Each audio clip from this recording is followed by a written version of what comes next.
as you possibly know, Prime Minister Hun Sen's policy is called win-win policy, and part of that is to give to the surrendering Khmer Rouge their property, their rank, they stay in place. There's absolutely no punishment involved, or even recognition of their crimes or offences. Now, is there something between that, which is like a carte blanche, and the more extreme is going to the ECCC or an equivalent trial? Is there somewhere in between some minimum things that are needed to satisfy the idea of giving an amnesty, that we don't just encourage impunity? Well, obviously there are different models for dealing with this quandary of how you deal with people who've been guilty of very serious crimes that have affected the lives and happiness of very many people, and at the same time solve the problem of allowing such people to live in the midst of a community which has been affronted by them. Now, there are different models that have been developed. Probably the most successful in a post-conflict society was that of South Africa, and the establishment of the Truth and Reconciliation Commission in South Africa, which was chaired, I think, by Bishop Tutu, and which required as a precondition that the person accused of such crimes must surrender and must make a clean breast and tell the entire truth of what they had done. They are the preconditions, and so long as they are met, then such people will be left alone by the criminal justice system. And that is what was done in the case of South Africa, and most people who have observed it think that that was a generally successful course of action in South Africa.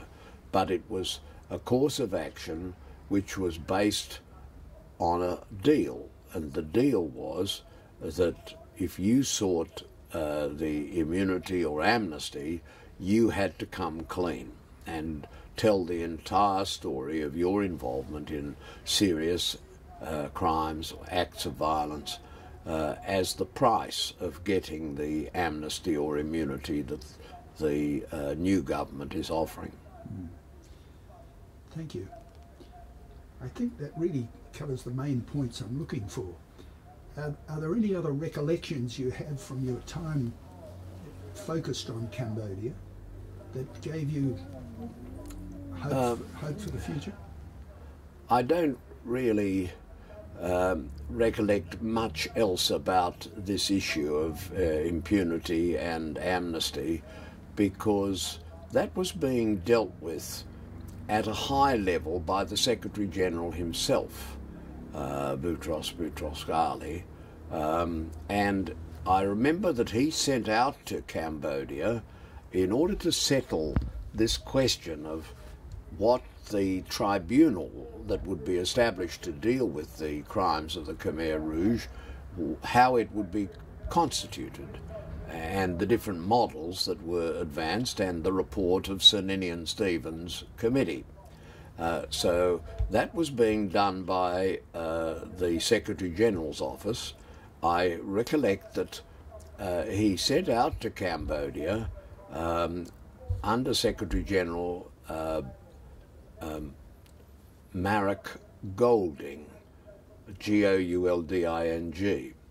He was the son of an English judge, Mr. Justice Golding, and he was a very experienced diplomat and a very accomplished officer of the United Nations. And he got as far in the system as was possible in the case of a national from the United Kingdom, because the United Kingdom is a P5, one of the 5 permanent members of the Security Council. Can't have the office of Secretary-General. At least the very first interim Secretary-General was British, but ever since then it's generally been a person from a less powerful country and not a P5 member. But Marek Golding came out. He was actually utilised on his visit not only to discuss this issue of the constitution of the tribunal, but to try to help repair the policy that Hun Sen had by that stage adopted of no speaks. He wouldn't meet me, he wouldn't see me, he wouldn't speak with me, and he objected to any criticism of his regime. I did try to be as fair as I could be concerning his regime, and where it had done good things, as it occasionally did, I was determined that I would give due credit for it, and I did. But it was also inevitable that I had to give some criticism. The criticism was not, I think, in the area of the tribunal, because that was being basically dealt with by the Secretary-General himself, but it was in relation to such issues as the interference in the freedom of the media, in the freedom of assembly, free expression, political belief, access to television and the like. At the time we are having this conversation, in my office opposite State Parliament House in New South Wales, Australia, there is a demonstration going on in the streets, and maybe it will be heard in this film as a background.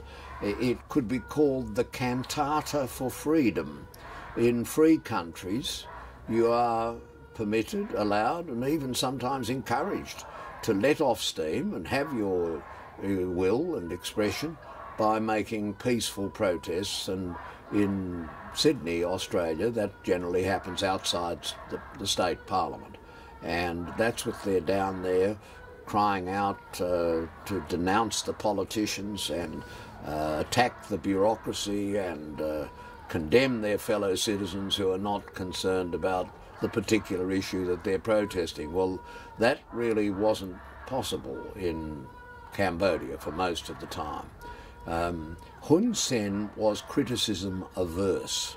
He did not like criticism, and he had to be told criticism, because some of his policies, including especially the policy addressed to having an independent legislature, having a body which represented shades of opinion and different views.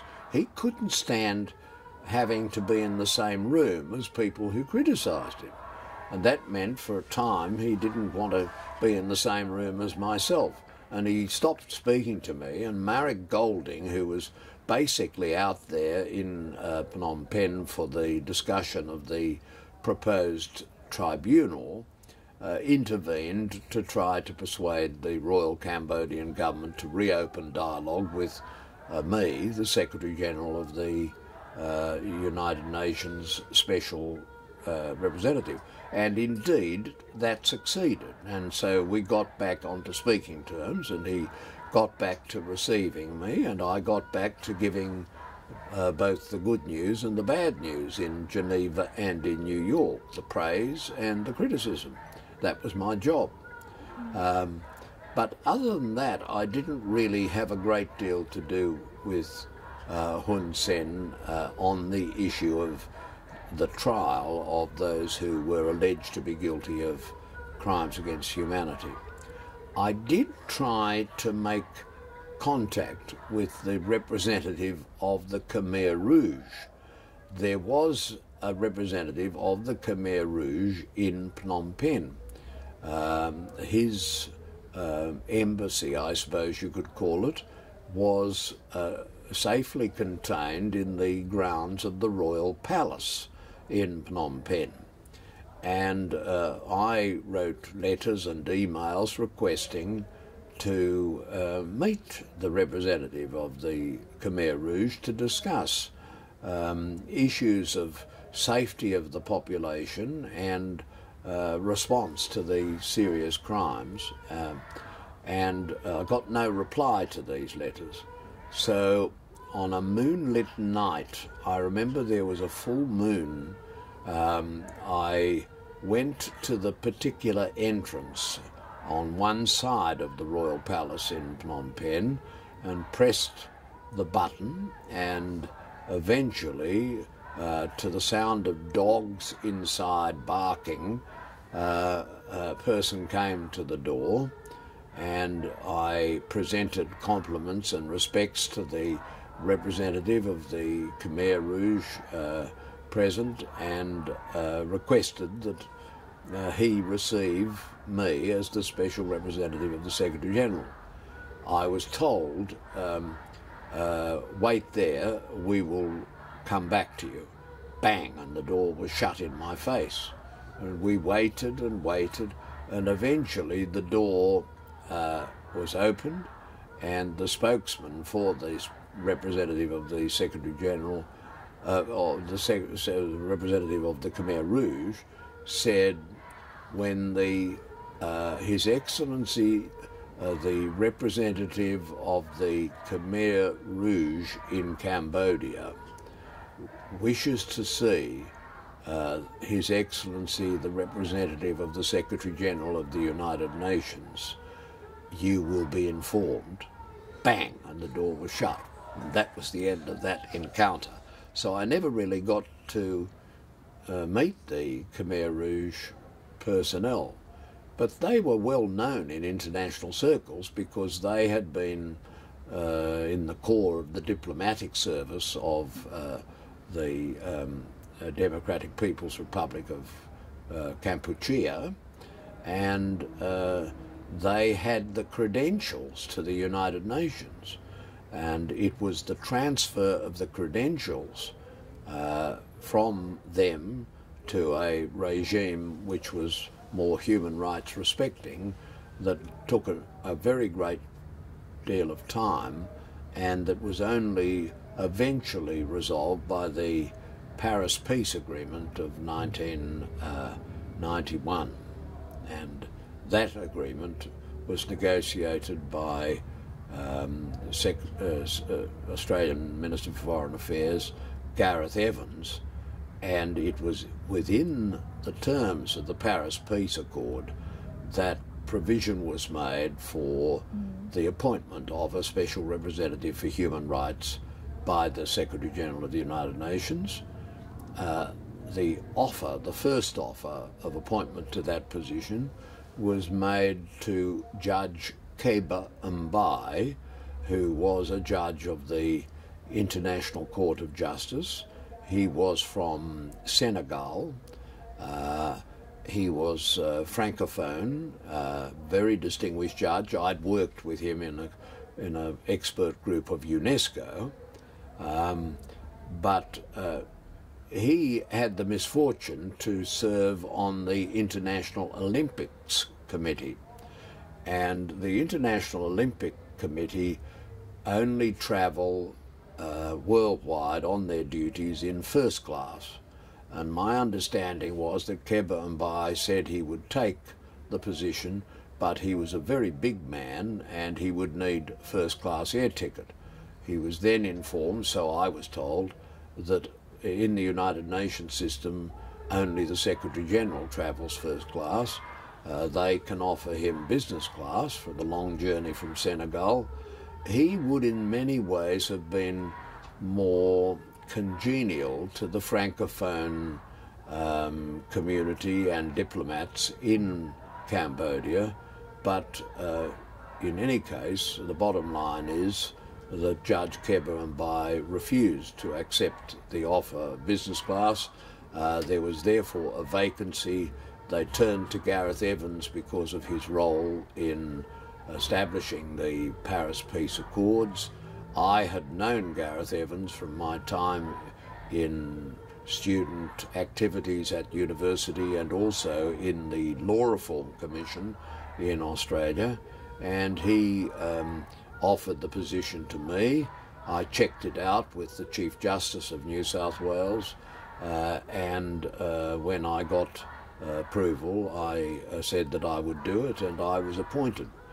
and it was a very interesting and important and challenging appointment, and I always insisted on the importance of rendering accountable those who were guilty of the great crimes which were evident everywhere that I went in Cambodia. And that meant rendering accountable the leaders of the Khmer Rouge regime. Mm-hmm. Thank you. Just while we're there, are there any parallels to what you've seen or know about the Khmer Rouge situation? You've served in other countries, or at least observed other countries. North Korea is an extreme case, but there was no such tribunal or the possibility of it. Any other country where you see a parallel? It's true that no tribunal has been created in the case of North Korea, Democratic People's Republic of Korea, but in the report of the Commission of Inquiry on North Korea, which I chaired, we unanimously recommended that that on the basis of the testimony we had received and recorded, and which is on the internet, that we believed that there was sufficient evidence to the appropriate standard of reasonable apprehension of guilt, that the matter should be referred to a prosecutor of an international tribunal. And we provided advice on the different forms of tribunal that could be created to hear the matter in relation to North Korea. That is quite a detailed section of our report on North Korea, and it could be worth while looking at that report in order to see what we said. The report is available online, report of the Commission of Inquiry on Human Rights Violations in the Democratic People's Republic of Korea, which is February 2014. But as you say, nothing has been done to create such a tribunal, because to do so, unless exceptionally it were created by the General Assembly, it would have to be created by the Security Council, and in the Security Council, two countries, namely the Russian Federation and the People's Republic of China, made it pretty clear that they wouldn't agree to creating a special tribunal for the case of North Korea. So to the extent that North Korea is an example, it's one that hasn't yet come to pass.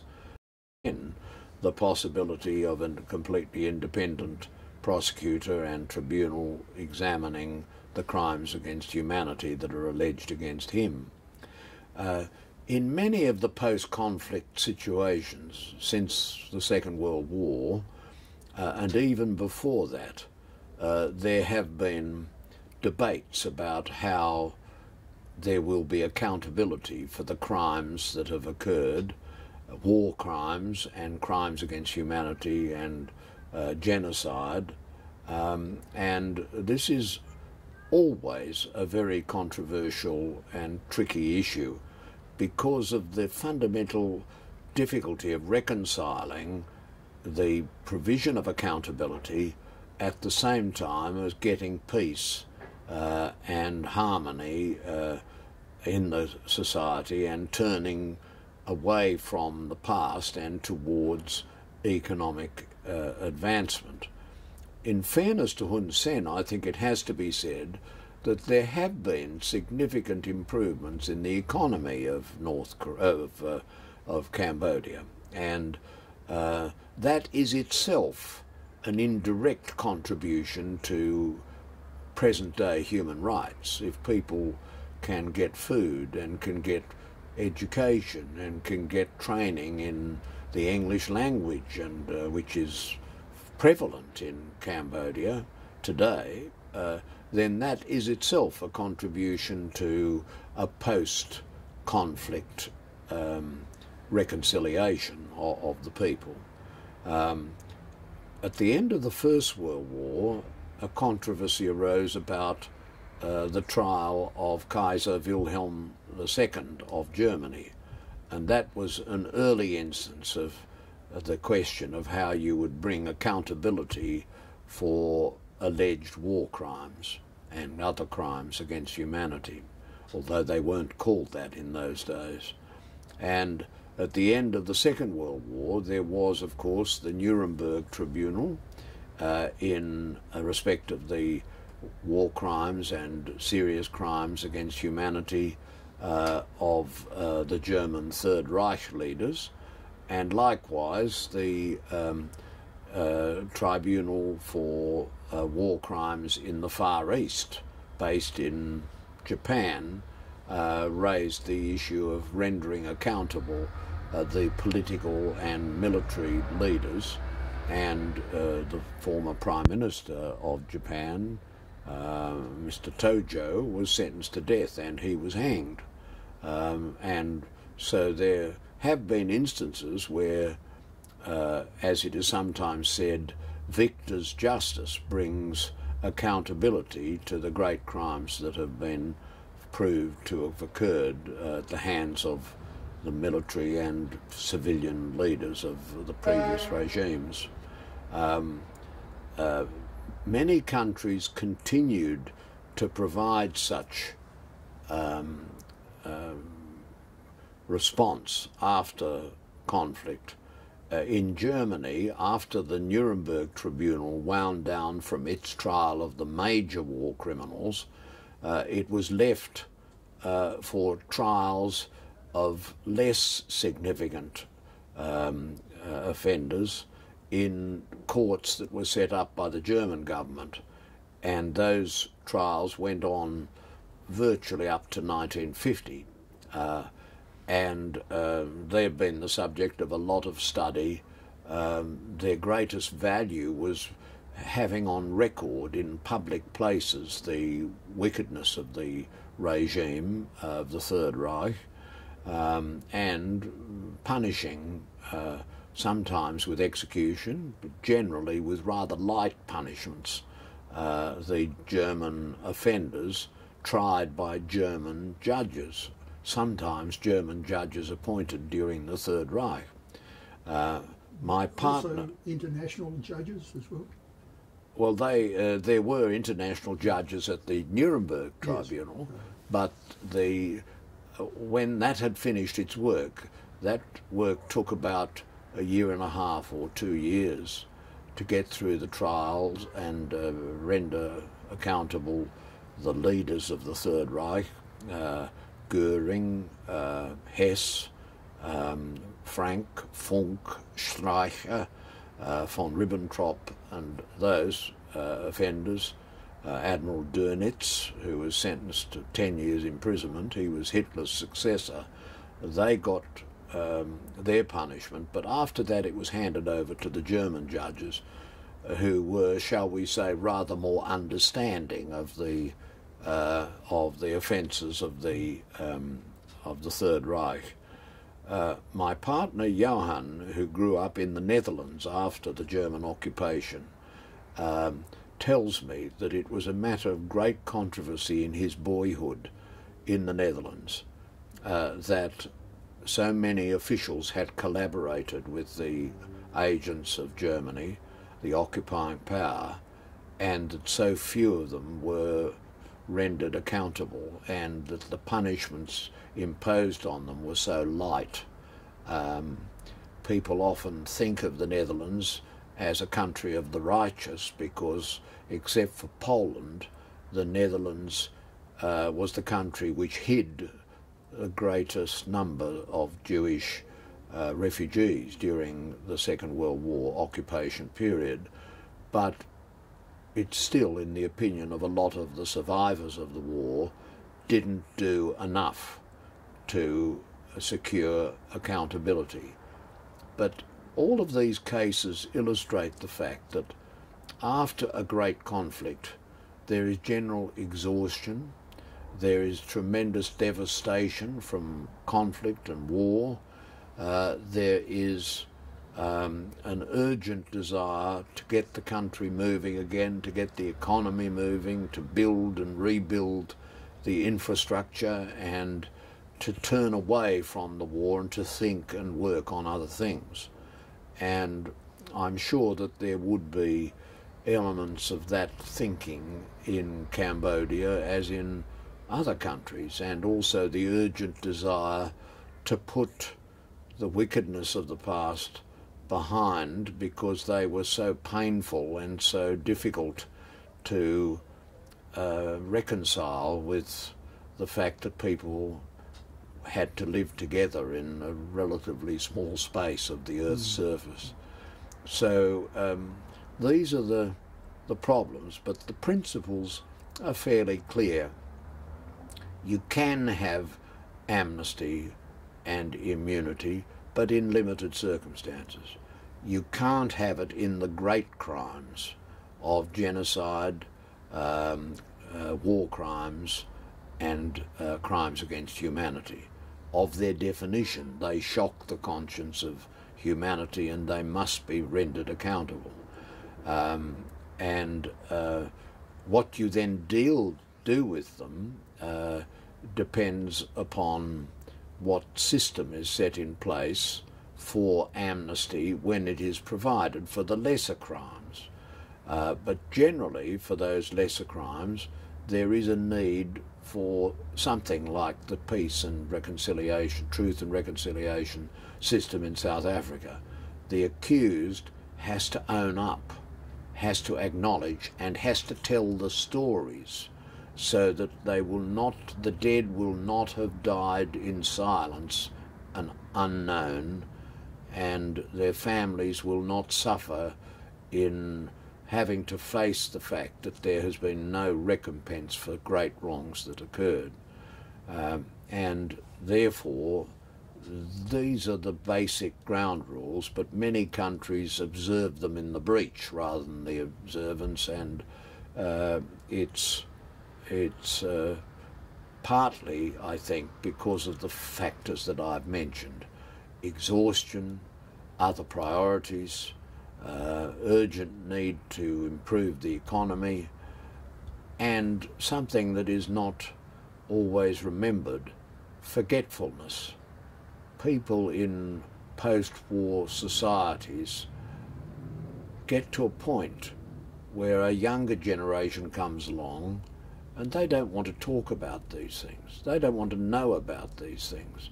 They don't really understand how painful and wicked were the things that were done, and therefore they want to move on and get on with their lives.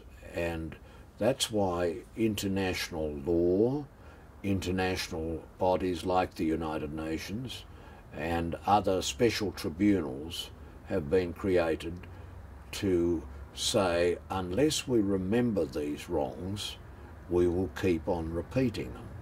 And therefore there has to be the record, and there has to be action on the record. Now, in the case of North Korea, we did not get a tribunal. The United Nations could not resolve the P5 problem, and therefore no prosecutor has yet had the chance to examine the record and to decide what should be done. But we did the next best thing. We conducted public hearings. We had people who were witnesses to and victims of great wrongs.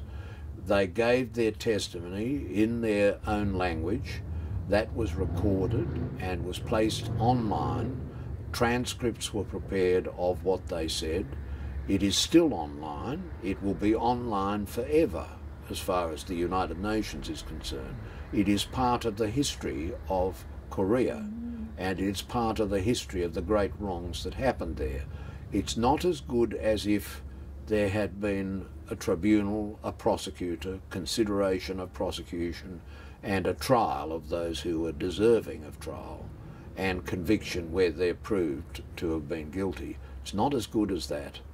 And in that sense it falls short of what was achieved, however imperfect, in Cambodia by the trial chamber, and what was achieved, however imperfect, in the case of Yugoslavia and Rwanda tribunals and other tribunals. But at least in the case of North Korea, there is a record, and it is available. And it's available for the school children and citizens of Korea in the future, so that those who died didn't die in vain.